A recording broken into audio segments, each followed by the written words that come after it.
সুপ্রিয় চতুর্থ শ্রেণীর শিক্ষার্থীবৃন্দ, বিএনআইএস হোম স্কুলের পক্ষ থেকে আমি আতিক আল হাসান, সহকারী শিক্ষক বাংলা। আজকে আমরা আলোচনা করব লিপির গল্প থেকে যে তোমাদের অনুশীলনীর যে প্রশ্নসমূহ, এখানে শব্দার্থ আছে, শূন্যস্থান পূরণ আছে, বিপরীত শব্দ আছে এবং এক কথায় প্রশ্ন আছে। তো এই সব প্রশ্নের উত্তর আজকে আমরা সমাধান করব। আশা করি তোমরা গল্পটা সবাই পড়েছো, সুতরাং গল্পের ভেতর কি আছে তোমরা প্রত্যেকেই জানো। তো আজকে আমরা তবুও শর্ট করে আমরা আলোচনা করি যে লিপির গল্পে কি বলা হয়েছে। তো এখানে দেখো, আমরা গল্পটা সম্পর্কে একটু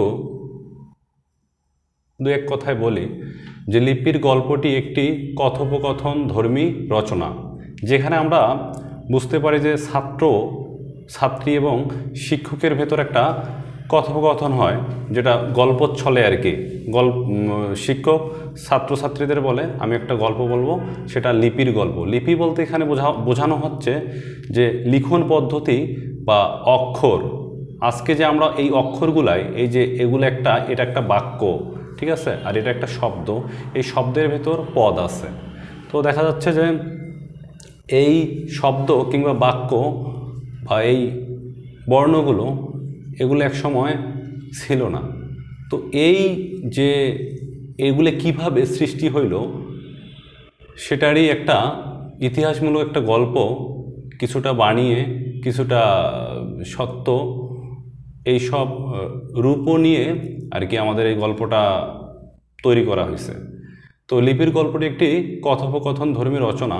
ভাষার প্রতীক চিহ্ন হিসেবে কিভাবে ধীরে ধীরে বর্ণমালা রূপ পেয়েছে এই রচনায় তার ধারণা দেওয়া হয়েছে। তো কিভাবে আমাদের ভাষার প্রতীক বলতে আমাদের যে লিখন পদ্ধতির যে সরঞ্জামগুলো, এগুলো ভাষার প্রতীক হিসেবে ব্যবহার করা ধরা হয়েছে আর কি। তো এখানে শিক্ষক এবং শিক্ষার্থী আলোচনার মাধ্যমে লিপিমালা আবিষ্কারের তথ্য জানানোর চেষ্টা করেছেন। তো আমাদের গল্পে যত শিক্ষার্থী আছে, একটা শিক্ষকের মাধ্যমে আমাদের ছাত্রছাত্রীদের জানানোর চেষ্টা করা হয়েছে যে কিভাবে আমাদের আজকের লিপির উদ্ভব, বা একসময় লিপি ছিল না, একসময় মানুষ লিখন পদ্ধতি সম্পর্কে জানতো না। যখন মানুষ তাদের চিন্তাগুলো সুসংগঠিত এবং সুসংবদ্ধ করার ইচ্ছা প্রকাশ করছে, তখন এই লিখন পদ্ধতির আবিষ্কার বা লিপির আবিষ্কার হয়। এখন আমরা শব্দার্থ পড়ব। শব্দার্থ প্রথমে আছে অভ্যাস।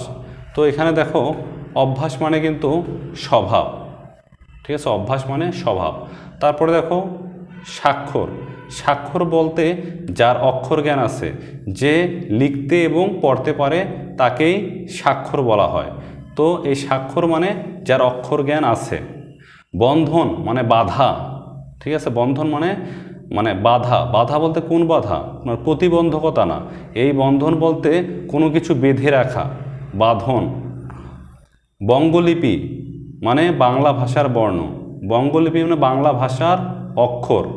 এখানে এটা ভাঙলে হচ্ছে বাংলা ভাষার, বঙ্গ মানে বাংলা, লিপি মানে অক্ষর বা হরফ বা অ্যালফাবেট যা বলো, তো বাংলা ভাষার বর্ণ। আর রূপান্তর, রূপান্তর মানে পরিবর্তন, মানে এক বর্ণ এক জায়গা থেকে আরেক জায়গায় যেটা পরিবর্তন ঘটে সেটাকেই রূপান্তর বলা হচ্ছে। পরিবর্তন বা বিবর্তনও বলা যায়। এরপরে আমরা 3 নম্বরে আসি। ঘরের ভিতরের শব্দগুলো খালি জায়গায় বসিয়ে বাক্য তৈরি করি। এই যে ঘরের ভেতর যে শব্দগুলো আছে, এই শব্দগুলো আমরা এই শূন্যস্থানে বসিয়ে আমরা একটা বাক্য তৈরি করব। যেরকম এখানে শূন্যস্থান ছিল, আমি এখানে এইখান থেকে স্বাক্ষর শব্দটা এখানে বসাইছি এবং বাক্য তৈরি হয়ে গেছে। স্বাক্ষর লোকের সংখ্যা দিন দিন বাড়ছে। এরপরে খ নাম্বার দেখো, চা খাওয়ার সময় বাবার পত্রিকা পড়ার অভ্যাস। তাহলে এই যে অভ্যাসের জায়গায় দেখা গেছে যে শূন্যস্থান ছিল, আমি এই ঘর থেকে অভ্যাসকে এখানে বসাইছি। গ নাম্বার, বাক্যটি সাধু থেকে চলিত ভাষায় রূপান্তর করো। এই যে রূপান্তর মানে পরিবর্তন বা বিবর্তন, সাধু থেকে চলিত, এই সাধু ভাষায় আগে কথা বলা হইতো, এখন বলা হয় না। এই সাধু ভাষা এখন শুধু আমাদের লেখ্যরীতিতেই আছে এবং এই সাধু ভাষা ব্যাকরণের নিয়ম নীতি মেনে চলে। চলিত ভাষা দিন দিন পরিবর্তন হয়, যতদিন যাবে চলিত রূপ পরিবর্তন হবে। বাংলা, এবার ঘ নাম্বার, বাংলা লিপির পুরনো নাম বঙ্গলিপি। এই যে এইখান থেকে বঙ্গলিপি আমি বসাইছি। এবার দেখা যাচ্ছে ও নাম্বার, মানুষের সাথে মানুষের বন্ধন দৃঢ় হোক। তো ঘর থেকে আমি এই শূন্যস্থানে বন্ধন মানে মানুষের সাথে মানুষের সম্পর্ক, বন্ধন বলতে সম্পর্ক দৃঢ় হোক। আচ্ছা, এবার 4 নম্বরে আসি, শূন্যস্থান পূরণ। এটাও তুমি খুব সুন্দর প্রশ্ন করেছ। খ নাম্বার, আবার নতুন করে নতুন গল্প, এখানে গল্প বানাতে হবে। লিপিকে কেউ বলেন লিখন পদ্ধতি। ঘ নাম্বার দেখো, বঙ্গলিপি থেকেই বাংলা লিপি এসেছে। তো এতক্ষণ আমরা যত কিছু সমাধান করলাম সব গল্প থেকেই শব্দগুলো নেওয়া হয়েছে। গল্প থেকে আমরা সুইটেবল যে শব্দগুলো আছে এগুলো নিয়েই শূন্যস্থান পূরণ করতেছি, শব্দার্থ তৈরি করতেছি। এবার দেখো 5 নাম্বার, নিচের শব্দগুলো দিয়ে বিপরীত শব্দ লিখি ও বাক্য রচনা করি। তো নিচের যে শব্দগুলো আছে এই শব্দগুলো, এগুলোর আমরা বিপরীত শব্দ এগুলো করছি এবং এই পূর্বের যে শব্দটা ছিল এই শব্দ দিয়ে আমরা বাক্য তৈরি করছি। তো বিলুপ্ত মানে কোনো কিছু লোপ হয়ে যাওয়া, মানে কোনো কিছু ডিলিট হয়ে যাওয়া আর কি, যেটা আর নাই। বিলুপ্তর বিপরীত হয়ে প্রচলিত মানে যা আছে আর কি। তো এখানে দেখা যাচ্ছে বিলুপ্ত শব্দটা দিয়ে আমাদের শব্দার্থ বাক্য তৈরি করতে হবে। তো বিলুপ্ত দিয়ে আমরা যদি বাক্য তৈরি করি এমন হবে, ডাইনোসর বিলুপ্ত প্রাণী। এই ডাইনোসর একটা প্রাণী, তোমরা টিভি বা সিনেমায় দেখবা যে একটা বড় প্রাণী, ঠিক আছে, এই বড় প্রাণীটার নামে ডাইনোসর, যেটা এখন নাই। ধারণা করা হয় এটা একসময় ছিল। এরপর দেখো শিক্ষকের বিপরীত শব্দ ছাত্র। তো এখানে শিক্ষক দ্বারা আমরা বাক্য তৈরি করি, শিক্ষক ছাত্রদের পাঠদান করেন। হ্যাঁ, আসলেই তো ছাত্ররা তো শিক্ষকের মাধ্যমে পড়াশোনা শেখে। আচ্ছা, আনন্দর যদি বিপরীত শব্দ করি তাহলে হবে নিরানন্দ। এবার আমরা আনন্দ দিয়ে বাক্য তৈরি করব, সবাই আনন্দ করতে ভালোবাসে। এবার চিন্তা যদি আমরা বিপরীত শব্দ করি তাহলে ভাবনাহীন বা চিন্তাহীন। চিন্তাহীন বা ভাবনাহীন। চিন্তা করে মনের কথাগুলো লেখো, ঠিক আছে, চিন্তা করে তোমার মনের কথাগুলো লেখো। এভাবে বাক্যটা তৈরি করা হয়েছে। এবার আবিষ্কারের বিপরীত শব্দ হবে অনাবিষ্কার বা অপ্রকাশিত। আবিষ্কার বলতে যা তৈরি হয়ে গেছে, যা প্রকাশ হয়ে গেছে, আর অনাবিষ্কার যা এখনও তৈরি হয়নি বা প্রকাশিত হয়নি। তো আবিষ্কার দিয়ে আমরা এখন বাক্য তৈরি করব, কম্পিউটার আবিষ্কারের সব কাজ সহজ হয়েছে। এবার দেখো স্বাক্ষর মানে আমি আগেই বলছি যে যার অক্ষর জ্ঞান আছে বা পড়ালেখা করতে পারে এরকম ব্যক্তি। এর বিপরীত শব্দ হবে নিরক্ষর। অতীতে স্বাক্ষর লোকের অভাব ছিল। এরপরে দেখো প্রাচীন। তো প্রাচীন এই শব্দটা যে বিপরীত একটা শব্দ, এটা হলো অর্বাচীন মানে বর্তমান, আর প্রাচীন মানে আগের ব্যাপার আর কি। তো ঢাকা একটা প্রাচীন শহর।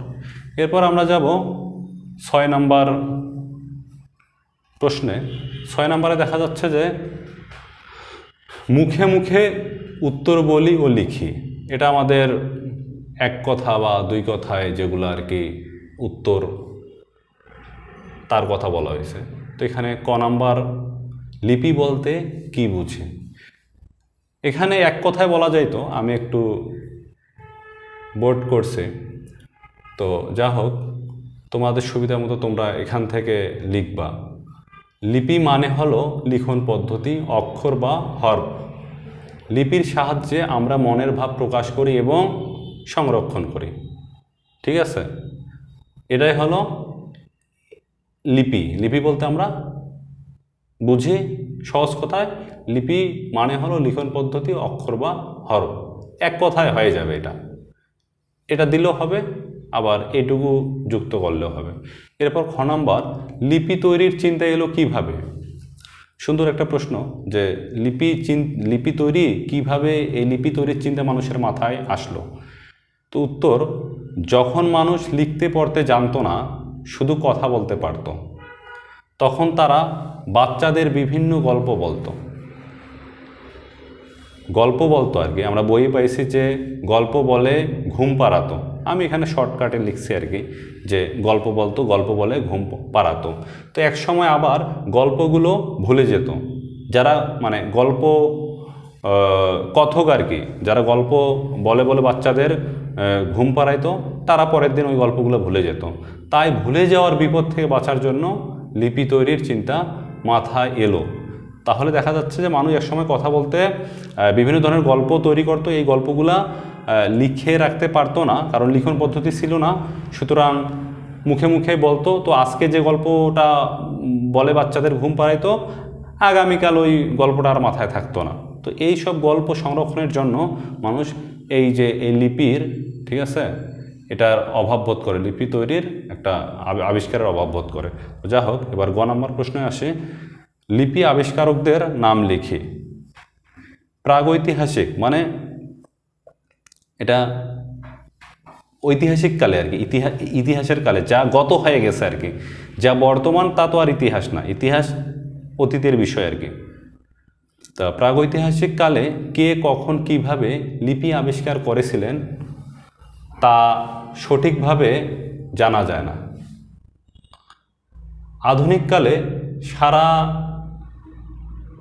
আধুনিককালে যারা লিপি আবিষ্কার করেছিলেন তাদের মধ্যে কোরিয়া রাজা সেজং এবং ইউরোপের একজন ধর্মযাজক সন্ত, এখানে সন্ত মানে যারা বলা হয় ভবঘুরে আর কি, একজন সন্ত ভবঘুরে বা যার ঘর বাড়ি নাই তাদেরকে সন্ত বলা হয়। তো এই ধর্মযাজক সন্ত ছিলেন আর কি। সিরিলের নাম জানা যায়, তার মানে আমরা দেখতেছি যে